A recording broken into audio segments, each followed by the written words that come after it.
वक्त से अच्छी और वक्त ही से जालिम शय कोई नहीं। वक्त हर चीज को निगल जाता है और आज इस वक्त पाकिस्तान शोबिस इंडस्ट्री के बहुत ही डिसेंट, पढ़े लिखे और बहुत ही आइडियल शख्सियत की जिंदगी के मुतालिक बात करेंगे। एक वक्त था कि राहत काज़मी पाकिस्तान शोबिस इंडस्ट्री में काम करने वाली ऐसी शख्सियत थी जो हर एक का फेवरेट और हर फीमेल स्टार का क्रश हुआ करते थे। लेकिन आज वो जवानी ढल गई, वो पुरकशी शख्सियत मानद पड़ गई। बुढ़ापा हर चीज बल्कि राहत काज़मी साहब को ही निकल गया। राहत काज़मी साहब वो थे जिनसे कोई भी इख्तलाफ या उन्हें नापसंद नहीं करता था, जिसने अपने फन, अपने किरदार और अपनी शख्सियत से हर किसी के दिल में घर किया। मगर आज वही चेहरा बुढ़ापे की कैद में शब रोज बसर कर रहा है। वो हुस्न, वो जवानी, वो आवाज, जिस्म की फुर्ती, इंसानी सोच, सब कुछ बुढ़ापा खा गया। काज़मी साहब आला तलीम याफ्ता, पढ़े लिखे और बेहतरीन खानदानी पसे मंजर रखने वाले इंसान। मगर बुढ़ापा ऐसी बीमारी है जो इंसान के पास सब कुछ होते हुए भी कुछ नहीं छोड़ता। राहत काज़मी साहब की ऐसी हालत देखकर दिल बहुत ही अफसुर्दा हुआ। मगर यही कानून कुदरत है। हर इंसान ने एक दिन बूढ़ा होना है, जवानी ढलनी है, जिस्म हड्डियों का पिंजरा बन जाना है। हर एक ने बूढ़ा होकर ऐसे ही मोहताज होना है। ये अल्लाह का इम्तहान भी है और रहमत भी, जिसे गोरख धंधा कहा गया है। अल्लाह की जात बेहतर जानती है कि वो इंसान को मुश्किल में किसी सजा की वजह से डालता है या बंदे के गुनाहों को खत्म करने के लिए उसे जिंदगी में ही अजियत से गुजारता है। लेकिन राहत काज़मी साहब के मामले में बज़ाहिर ऐसा नहीं, क्योंकि उनकी औलाद, शरीके हयात, बच्चे उनका बेहद ख्याल करने वाले हैं। हमें ज़ाती तौर पर उनके घरेलू मामलात का पता नहीं, बल्कि किसी को भी नहीं मालूम हो सकता, क्योंकि ये बहुत ही वज़ेदार फैमिली है जो अपने खानदानी असूलों को सबसे पहले रखते हैं। इसलिए हम बेहतर की उम्मीद रखते हुए यही कहेंगे कि राहत काज़मी साहब की जिंदगी का ये आखिरी पहर भी बहुत ही अच्छा गुजर रहा है। वैसे मेरे वालिद साहब कहा करते थे कि बेटा, बुढ़ापा मोहताजगी इंसान को बेईमान कर देती है। इंसान मोहताजगी में अल्लाह से गिले शिकवे करने लग जाता है, क्योंकि इंसान का ईमान भी कमजोर हो जाता है। आज इस वीडियो में राहत काज़मी साहब की लाइफ, उनके शोबिस करियर और उनकी फैमिली के मुतालिक डिस्कस करेंगे। 30 जून 1976 को वो शिमला, इंडिया में पैदा हुए। टीवी इंडस्ट्री का बहुत ही मोतबर नाम, जिसने पाकिस्तान टेलीविजन में नए ट्रेंड और बहुत ही आला मेयार सेट किए। गुड लुकिंग और आला तलीमी याफ्ता नौजवान फनकार, जिसने इंडस्ट्री में काम तो बहुत कम किया लेकिन बहुत ही म्यारी किया। देखिए, जुर्म का ताल्लुक जहालत से है। जो जहालत खत्म होगी, जुर्म भी बतदरीज कम होता चला जाएगा, मेरा ईमान है। राहत काज़मी साहब, जिसने पाकिस्तान के सबसे बड़ा इम्तहान CSS क्वालिफाइड कर रखा था, वो 1968 में as a information officer job भी करते रहे। 8 साल ये नौकरी की, मगर खुद को जॉब में एडजस्ट ना कर सके, क्योंकि उनका झुकाव आर्ट एंड कल्चर की जानब था। दिल की सुनी और आला तरीन नौकरी से रिजाइन दे दिया। इसके बाद शोबिस की जानब आ गए।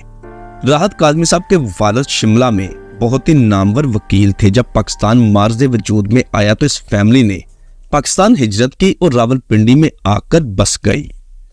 इब्तदाई तालीम रावलपिंडी से हासिल की, फिर यूनिवर्सिटी लाहौर में दाखिला लिया, जहां से LLB किया।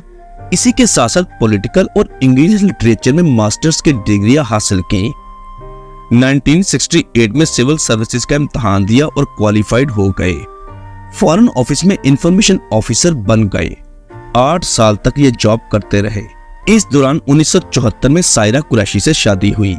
सायरा कुरैशी शोबिस इंडस्ट्री से वाबस्ता थी, क्योंकि उनकी वालदा भी एक्ट्रेस थी, जिसका नाम मुमताज कुरैशी है। राहत साहब ने शादी के बाद अपनी बीवी के साथ इंडस्ट्री में जाने का फैसला किया। एक प्यार मोहब्बत करने वाला और पढ़ा लिखा मर्द वही है जो अपनी बीवी की खुशी में खुद को एडजस्ट कर ले। वैसे भी ये खिताब बीवियों की ताबेदारी और बीवी के पीछे लगकर चलने वाले मर्द ज्यादा पाए जाते हैं। सो राहत काज़मी साहब ने भी वैसा ही किया। दोनों ने एक दूसरे को पसंद किया और शादी हो गई।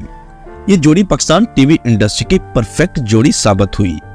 दोनों का ताल्लुक पढ़ी लिखी और सुलझी हुई फैमिली से था। दोनों के 2 बच्चे हुए, अली काज़मी और निदा काज़मी। दोनों बच्चे इंडस्ट्री से वाबस्ता रहे, जबकि अली काज़मी तो आज भी इंडस्ट्री के साथ वाबस्ता है। लेकिन निदा काज़मी पाकिस्तान शोबिस इंडस्ट्री को खैरबाद कह चुकी हैं। राहत काज़मी ने अपने शोबिस करियर का आगाज टीवी इंडस्ट्री से किया। ड्रामा सीरियल कुर्बतें और फासले से शुरुआत हुई। फिर इसके बाद ड्रामा सीरियल तीसरा किनारा, परछाइयां, धूप किनारे, रगों में अंधेरा, एहसास, जिक्र कई साल का और नंगे पाँव समेत कई दीगर यादगार ड्रामों में काम किया। उनका हर सीरियल सुपरहिट रहा। यही वजह है कि उनका शोबिस करियर बहुत ही ग्रेसफुल रहा। दर्जनों सीरियल्स में काम किया। इसी के साथ साथ चंद फिल्में भी की। टीवी फिल्मों के साथ साथ थिएटर भी जारी रखा। बीवी हो या तफ्तीशी ऑफिसर हो, मुझे तो खैर इन दोनों में कोई फर्क नहीं पता चलता। जलील कराओगे मुझे उनके सामने? अरे बाबा, दफ्तर ही का काम है, दफ्तर ही का काम है। बहाने भी कन्विंसिंग होने चाहिए। खुदाया, बाज़ औक़ात मेरी समझ में ये नहीं आता कि मैं दीवारों से सर टकरा के मर क्यों नहीं जाता। फिर शोबिस से दूर होने लगे और कराची में लिकोल एडवांस स्टडीज में एडमिनिस्ट्रेटर डायरेक्टर बन गए। इसी के साथ साथ टीचिंग के शोबे से वाबस्ता हो गए। ए लेवल के स्टूडेंट्स को इंग्लिश लैंग्वेज पढ़ाने लगे और इसके बाद national academy of performing art के डायरेक्टर भी रहे। बहुत ही पुरसकून और पुरअसाई जिंदगी गुजार रहे थे। लेकिन जिंदगी के तीसरे फेज की शुरुआत हुई। वो फेज था बुढ़ापा और बीमारियां। उनका वजन जल्दी से कम होने लगा। जब चेकअप करवाया गया तो मालूम हुआ कि उन्हें जिगर और गुर्दों का आर्जा लाहक हो गया है, जिस वजह से काफी कमजोरी हो गई थी। अब तो हड्डियों का ढांचा बन चुके हैं। कराची में रहते हैं। दोनों मियां बीवी बहुत ही ज़ईफ हैं, लेकिन हमारी दुआ है कि अल्लाह पाक काज़मी साहब को सेहत व तंदुरुस्ती और लंबी जिंदगी अता करे। उन्हें हर किस्म की अजियत बीमारी से निजात दिलाए, आमीन। इनकी पाकिस्तान शोबिस इंडस्ट्री के लिए खिदमात को हमेशा याद रखा जाएगा। दोस्तों, आप सबसे गुजारिश है कि उनकी सेहत व तंदुरुस्ती के लिए लाजमी दुआ कीजिएगा। चैनल पर अगर नए हैं तो प्लीज इसको सब्सक्राइब और साथ दिए गए बेल ऑप्शन को भी प्रेस कर दें। मिलते हैं दोबारा इंशाल्लाह बहुत जल्द। अपना बहुत सारा ख्याल रखिएगा। अल्लाह हाफिज। Therefore, जो सबसे अहम बात कहनी कि वो ये है कि मेरे ख्याल में ये बिल्कुल लोग बात गलत करते हैं कि साहब उसमें ये चीज ठीक थी, उसमें ये चीज ठीक नहीं। ये नहीं, अगर कोई चीज ठीक है तो सब चीजें ठीक होंगी, तो वो ठीक होगी, वरना नहीं।